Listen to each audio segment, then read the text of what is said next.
Number, please. Trying to connect you. Sorry to keep you waiting. Yes, here's a person that I have been keeping waiting. That doesn't sound right. Here's a person I have been keeping waiting. Actually, that is right. In Harrow, called Jonathan. Harrow. Yeah, good evening, Nick. Yes, Jonathan. I have a question for you when we get to the end of our conversation. Okay. I'm a bit anxious today, both for personal reasons and world reasons, so I'm slightly intoxicated, so please excuse me. I excuse you. Booze. Yes. I'm actually suing a few people in the upcoming few weeks, and I was trying to get through to Daniel Barnett. Oh, yes.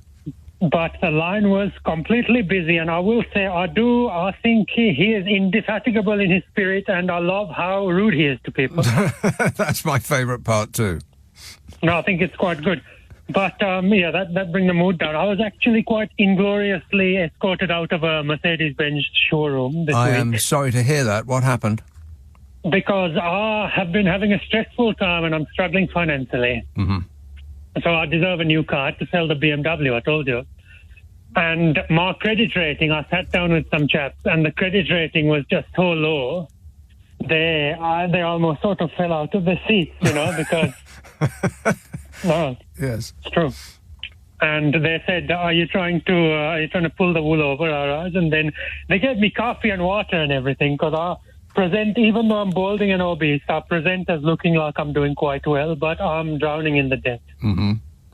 So they gave you coffee and water before they found out how much trouble you were in.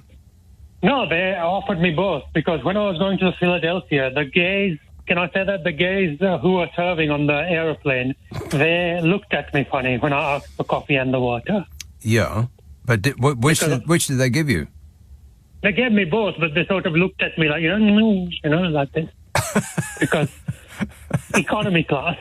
Oh, well, you should have said economy class. Yeah, that's just par for the course, that is. But I thought a new Mercedes would be quite nice too, because... Yeah. Cheer you up, exactly. So what did you go for? No, they asked me to leave. Right, they asked you to leave. Right, okay, I can understand that. I'm thinking of asking you to leave myself. No, please, a few points. The stressful issue, if I can, before the Zovial, a couple of points. I want to say that, I'll end with the stressful point. The Zovial things are Bill Clinton's, he's got a new autobiography out. Bill Clinton has a new autobiography out, that's right. I've been reading little snippets of it. And he said that he could not confirm or deny if his staff all ripped out the W's from the keyboard, in George W. Bush. Yeah, that is actually funny. I mean, his staff are said to have taken the W's out of the keyboards just before George W. Bush took over. Absolutely. that made me laugh. And the staff were also allegedly throwing about cutlery, and him and his wife, who is quite a tricky character to work for, allegedly, they maybe took some of the furniture, and again, he said he couldn't confirm or deny that. No, couldn't confirm or deny it, no. Speaking of autobiographies, due to my insomnia, I've been rereading Prince Harry's autobiography every night. Oh, yes, and has it sent you to sleep? Usually, yeah. He's on page 239. Well, you have got far. Go on. He says that I was going to tell your receptionist today, but he triaged my call very quickly, so I couldn't talk with him. It was sort of a very quick service, like fast food. Yeah, what do you want? Get out of my way, that kind of thing. I don't want to overstay my welcome like the Elon Musk who is not leaving Trump's houses. Yeah, that's right. Yeah, I thought that was very telling that Donald Trump said he's been hanging around, you can't get rid of him. Elon Musk, great guy. But once he says that, then you are in for the outdoor. He is worth hundreds of billions, and I'm so much in debt, and yet we both had the same dinner a few nights ago of the McDonald's. Mm-hmm. Did you see him? Yeah.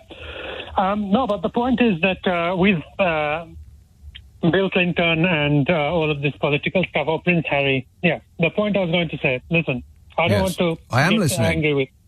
I don't want to have an argument with you, but I'm very anxious of this war situation because I would not have voted for the Trump because he is rapist, not allegedly. He is conman, not allegedly. But at least, will you be angry with me for saying this? At least he will stop this escalation. At least he will stop well, he said that he was going to stop the war in one day. But then he says that about a lot of things. Because the job is done, and you're in James O'Brien's hero, Keir Starmer, they are just pouring flames onto the fire. Mm. Don't you think we need to come to resolution? It's like when Prince Harry, on page 239, he was talking about the fact that you need to end conflict.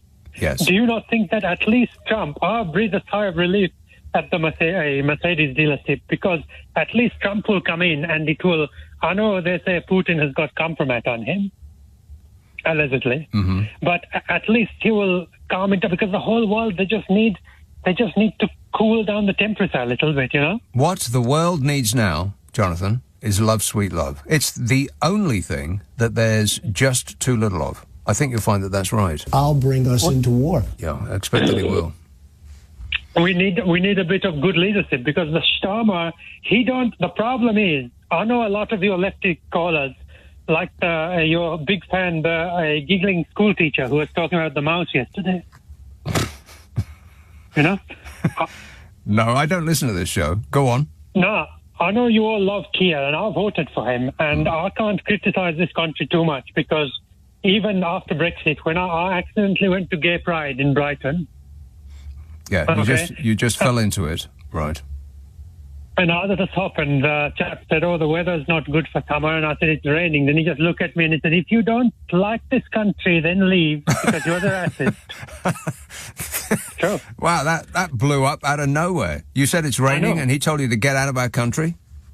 I blame a lot, I still think about that, I blame a lot of this on the Nigel Farage. Yeah. Who was your former colleague, and I was watching his interview with the chap from Mumford & Sons. Have you seen it? No. It's one of these anti-walkie-talkie channels like the Konstantin Kishov. Right, no, I have not seen that, no.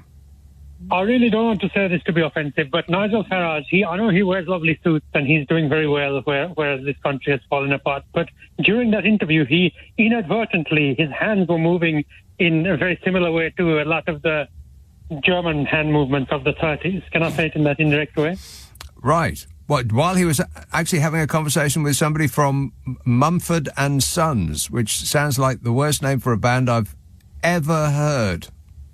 The chappie who was doing the interview from Mumford & Sons, his father is multi-millionaire. So all of the pieces are coming together, because all of these anti-walkies, they're all multi-millionaires. Multi-millionaires, yeah. Join the dots. And follow the money. But are you okay with the Keir Starmer? Am I okay with him? Yeah, so far. It's early days, for crying out loud. He's barely got his knees under the desk. Give him a chance. I know you keep saying this, but he is lacking the oomph, you know? Like, it's lacking the oomph. God. How much oomph do you need? You want this much oomph? Absolutely. Is this much oomph? This government... Is that as much oomph as you need? Or this is probably the oomph that you're referring to? Yeah. Where do we... No, we've had it up to our eyeballs with oomph. You think it's... No, because someone like Harry, someone like Bill Clinton, even Ed Sheeran, who I do agree with you on this one point. Ed Sheeran, you have delighted us enough. Thank you very much. Yes. You were talking about... Yeah, we appreciate it, Ed. Thank you. Yeah. How he no longer has a mobile phone, because he says, I don't cut people off, I just limit contact. And I was thinking I really couldn't give a damn, personally.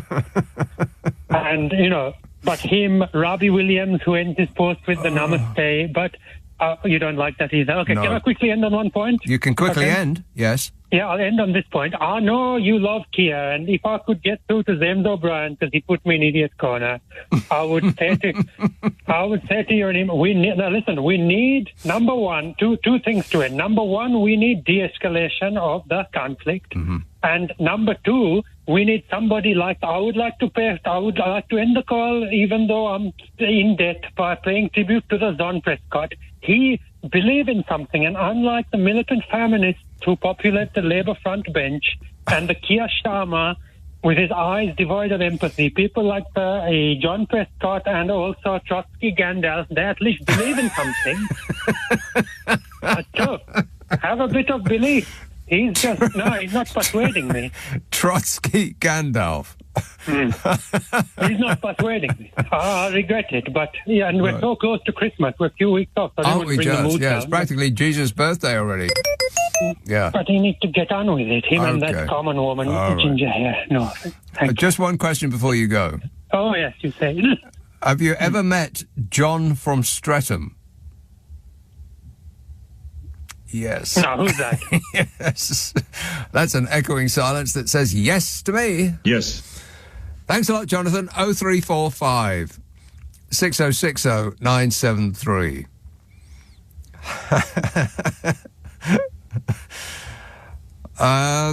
This one says, let's see what this is like.